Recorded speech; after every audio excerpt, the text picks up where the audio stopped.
په دې آیت مبارک کې الله پاک د سود بدي بیان کړې ده او د سودخورو دپاره عذاب بیان کړی دی.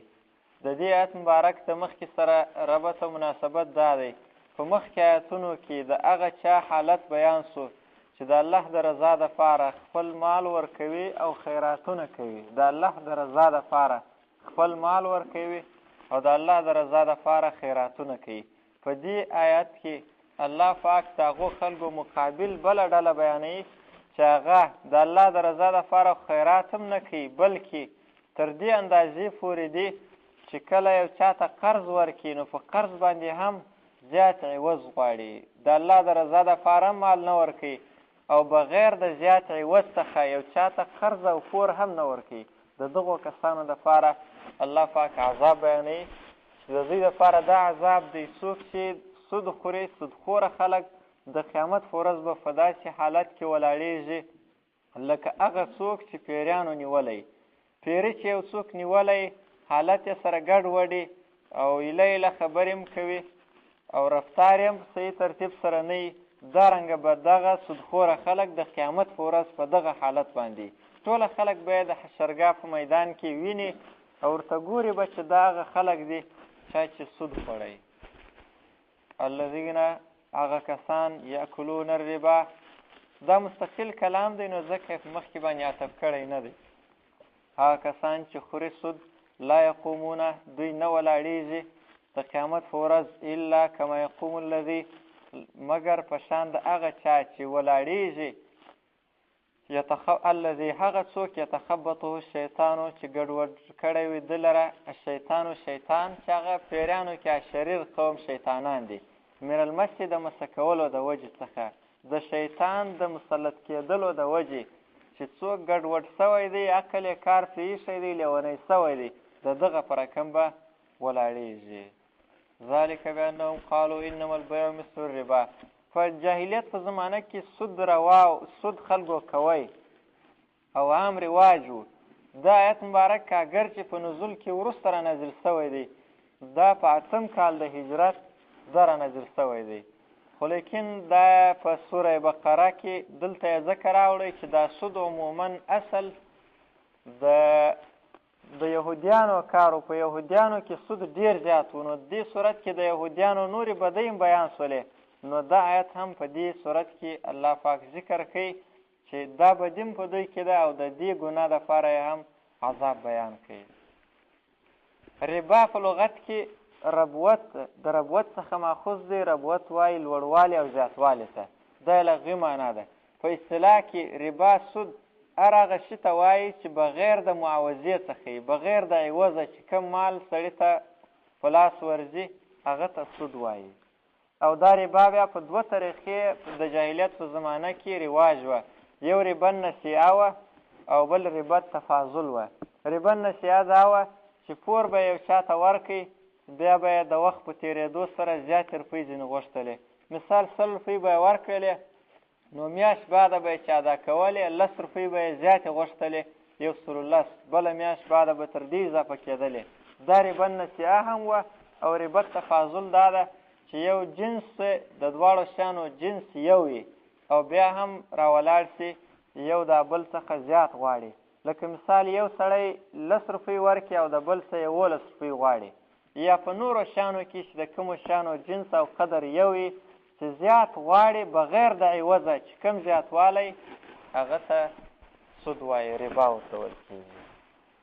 حدیث کې شپږ شیان ذکر شوي دي چې سره زر په سره زر سره او سپین زر په سپین زر، غنم په غنمو، خرما په خرماو، وربشي په وربشو، دا شیان دا به سړی لاس په لاس ورکوي، یدن بیدین لاس په لاس، مثلن بمثلین مثل په مثل سره، والفضل ربا او زیاتوالی سود دی. د دې څه زموږ امام صاحب دا مسله راایستلې ده، هر هغه شی چې جنس او قدر یې یو وي په هغه کې چې زیاتوالی د یوه طرفه دې ته سود وایي. مثال روپۍ دي، د روپو په مقابل کې چې یو رقم روپۍ سره بدلوي په دې کې زیاتوالی دا سود دی.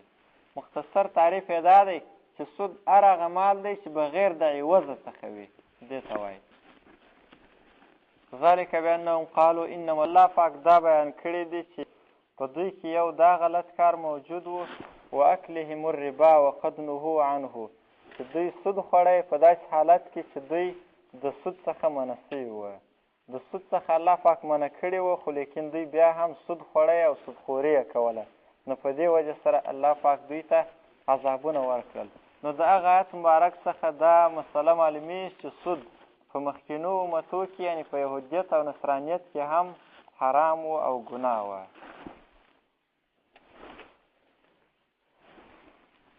نو سود په واکلهم الربا وقد نهوا عنه داسې آیات دی چې په داسې حال کې چې دوی سود خوړی او په داسې حال کې چې دوی د هغه سود څخه منع سوي وه. نو سود په مخکینو امتو کې هم حرام و. نو دلته چې الله پاک مطلق ربا ویل، په دې ربا سره خلک پوه سول چې دغه طریقه دا ناروا ده او هغه طریقه حلاله ده. الا کما یقوم الذي مگر په شان د هغه چا چې هغه ولاړېږي یتخبطو شیطانو چې ګډوډ کړی وي ده لره شیطان من المسې د مسه کولو د وجې څخه، یعنې په دې وجه چې شیطان پر ده باندې مسلط شوی دی نو ځکه ګډوډ دی. د دې آیت څخه مفسرینو دا مسله ثابته کړې ده چې پیری یو څوک نیسي، د پیري نیول دا حق دی. د دې آیت مبارک څخه ثابتېږي چې په انسان باندې پیریانیان ښکاره کېږي. داسې کېږي چې انسان د پیریانو د وجې څخه لیونتوب حالت ورباندې راشي او ګډوډې خبرې کوي. دا اصلي کې دا مسله د اهل سنت والجماعت مابین کې اتفاقي مسله ده او معتزله د دې څخه منکر دي. معتزله وایي چې پیریان په چا باندې نه ښکاره کېږي. په اوس زمانه کې بعضې ډاکټران دا د پیریانو څخه منکر دي، وایي دا پیریان نه یي، صرف یو دماغي تکلیف یې ورته. نو د هغو په رد کې دا آیت د هغو رد دی. امام قرطبي رحمه الله دلته لیکلی دی چې دا آیت په هغه چا باندې رد دی څوک چې د پیریانو د نیولو څخه او د پیریانو د اثر څخه منکر دی. علامه زمخشري معتزلي دی، تفسیر کشاف کې لیکلی دی. هغه معتزلي دی خو لیکن دلته یې لیکلی دی چې د پیریانو نیول په مشاهده سره ثابت شوي دي. بعضې واقعې موږ لیدلې دي چې په یو چا باندې پیریان ښکاره کېږي چې د هغو څه انکار کول دا د مشاهدې څه انکار دی. نو دی معتزلي دی خو لیکن دلته یې دا مسله د اهل سنت والجماعت منلې ده. الا کما یقوم الذي مگر په شان د هغه چا چې ولاړېږي یتخبطو شیطانو چې ګډوډ کړی ده لره شیطان من المسې د مسه کولو د وجې څخه. خبط اصل خبط العشوه څخه ماخوذ دی. هغه وښه چې سم یې نظر نه لګېږي، په لاره باندې روانئ، کله د لارې یوې طرف ته یو طرف ته کږه شي او کله بل طرف ته کږه شي. نو دارنګه دا انسان هم د پیریانو د وجې څخه داسې ګډوډ حالت ورباندې راشي. یتخبطو شیطان من المس دا مسله په احادیثو هم ثابته ده چې پیری په انسان باندې اثر کولی شي. ذلک بانهم قالو، الله پاک فرمایي چې دا عذاب سودخورو ته ولې ورکوم؟ د دې وجه دا ده چې دوی تجارت، بیع، خرڅول، سودا کول دا او سود دوی یو رقم بولي. یعنی لکه څنګه چې بیع حلاله ده دارنګه دوی سود هم حلال بولي. نو دې وجه سره دوی د دې عذاب مستحق شول. ذلک بانهم قالو، دا عذاب په دې وجه سره دی دوی ته په سبب د دې چې دوی ویلي دي انما البیع، یقینا خرڅول یعنی سوداګري، مثل الربا دا په شان د سود ده. دوی قیاس کوي، غلط قیاس. قیاس یې دا دی وایي بیع چې ده دام د سود په رقم ده، بیع او سود یو رقم ده. نو بیا ولې تاسې بیع حلاله بولئ او سود حرام بولئ؟ نو دواړه یو رقم دي، په دواړو کې ګټه مقصد ده. نو باید چې دواړو حکم یو شي. دا د دوی غلط قیاسو د مشرکینو. الله پاک فرمایي چې د دې غلط قیاس د وجې الله پاک دا عذاب ورکوي. دوی حلال شی حرام بولي او حرام یې حلال ګرځولی دی، نو ځکه دا عذاب الله ورکوي. قالو انما البیع، یقینا خرڅول، مثل الربا په شان د سود دی. دلته بحر المحیط کې علامه ابو حیان اندلسي لیکلی دی چې دا آیت رد دی. په دې خبره باندې دلیل دی چې قیاس مقابله کې د نص دا غلط دی. دا د اصول فقه مسله ده چې قیاس په مقابله کې د نص دا غلط دی. سود الله پاک حرام کړی دی او بیع حلاله کړې ده. نو اوس په دې کې خپل عقل چلول او قیاس کول چې هغه حلاله ده باید دام حلال شي، دا قیاس دی په مقابله کې د نص د آیت دا غلط دی. واحل الله البیع، الله پاک جواب ورکړي چې دا خبره د دوی غلطه ده، حلاله کړې ده الله پاک البیع خرڅول وحرم الربا او حرام کړی دی سود. دې په مابینځ کې ښکاره فرق شته. نو فمن جاءه چاته چې راغی فمن جاءه هغه څوک چې راغی ده ته موعظة نصیحت من ربه د طرفه څخه د رب ده د الله د طرفه نصیحت ورته راغی یعنی د سود څخه منع سو فانتهى دی منع سو نو فله ما سلفه نو د ده دپاره دی هغه مال چې د مخکې ګټلی مخکې حاصل کړی یعنې پخوا تر دې حرمت کله چې د سود حراموالی نه و راغلی او سود یې کړی پیسې اخیستې هغه مال بس د ده دی و امره الی الله او کار د ده سپارل سوی دی و الله ته کار د ده مطلب دا چې د آینده دپاره سود پرېږدي اوس مخکینی ګناه الله پاک وربخشي که نه وربخشي دا الله ته سپارل سوی دی دا اختیار د الله دی. نو که نیت صفا او صحیح د اخلاص صوبه ایستلی وه نو الله پاک په مخکینی ګناه یې ورماف که اخلاص نه و نو بیا به الله سزا ورکړي. ومن عاده څوک چې راوګرځېدی بیا و دې خبرې ته چې بیع او سود یو رقم بولي نو فاولئک اصحاب النار دا کسان دي خاوندان د اور هم فیها خالدون دوی به په دې اور کې همیشه به ځکه چې دوی دلته سود حلال بولي نو سود یې حلال وبلی نو کافران سول. یمحق الله فله ما سلف دې کې مسله بیان سوه یمحق الله الربا. په دې آیت کې اوس الله پاک فرق بیانوي په مابینځ د سود او د خیرات کې چې سود او خیرات څومره فرق سره لري. فرق یې دا دی چې سود برکت نه لري او خیرات کې الله پاک برکت اچوي.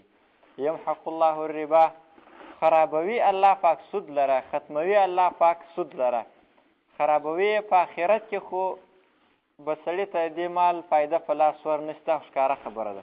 په دنیا کې هم د دې سود برکت الله پاک ختموي. په حدیثو کې هم دا راغلی دی چې هر څومره مال د سود د وجې ډیر سي بیا به هم په هغه کې برکت نه وي. یمحق الله الربا خرابوي الله پاک سود لره یعنې برکت یې ختموي. ویربي الصدقات او زیاتوي الله پاک خیراتو لره خیراتونه الله پاک زیاتوي په هغو کې برکت اچوي. په دې وجه په حدیث کې راغلی دی ما نقصت صدقة من مال چې صدقه او خیرات دا د انسان مال نه کموي بلکې زیاتوي. والله لا يحب الله پاک نه خوښوي کل کفار هر ډیر کافر او ډیر ناشکره اسیم چې ډیر ګناهګار. کفار هغه څوک دی چې سود حلال بولي کافر سو. اسیم ډیر ګناهګار هغه څوک دی چې سود کوي په سود کاروبار کوي دا ډیر ګناهګار دی. ان الذين امنوا اوس په دې آیت مبارک کې الله پاک زیری ورکوي هغه چاته چې سود هم نه کوي او د سود د نه کولو سره سره څلور کارونه کوي چې هغه څلور کارونه د جنت او د کامیابۍ اسباب دي د هغو دپاره زیری دی. ان الذين امنوا یقینا کسان چې ایمان یې راوړی دی وعملوا الصالحات او عملونه یې کړي دي د نیکیو دا بل عمل دی.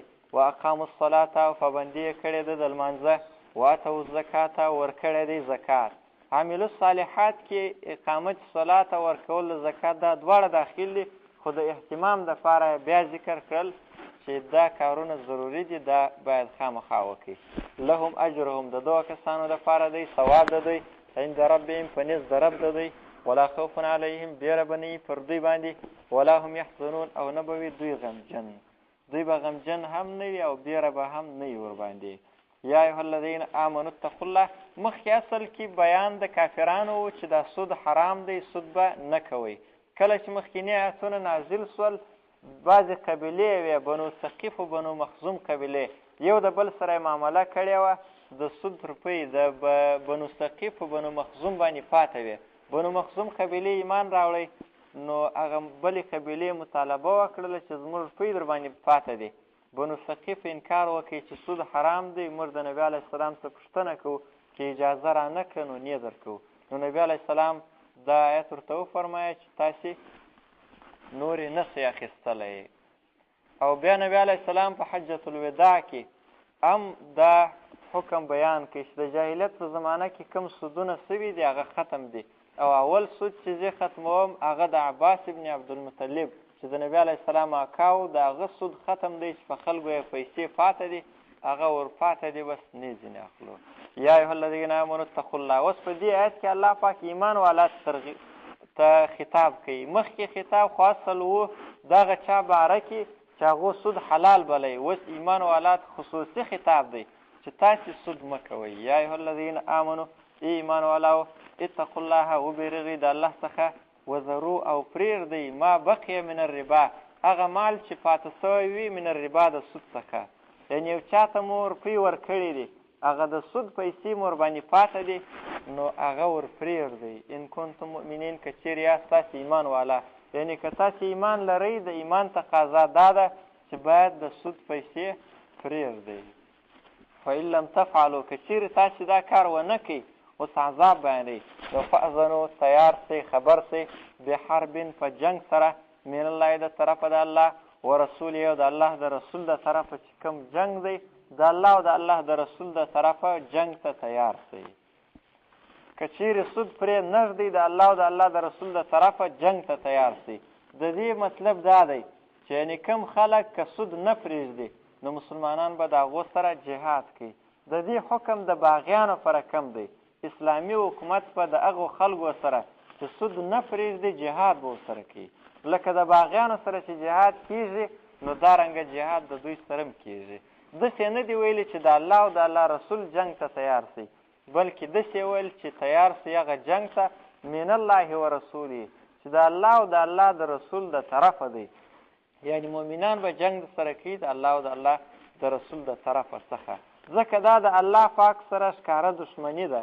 نو ځکه فأذنوا بحرب من الله ورسوله وإن تبتم، که چېرې تاسې توبه وایستله، فلکم رؤوس اموالکم، نو ستاسې دپاره دي سرونه ستاسې د مالو. مثال چاته مو 100 روپۍ ورکړي دي، 100 روپۍ سود ځینې اخلي، نو هغه 100 پاته دي، هغه 100 به ځینې اخلئ.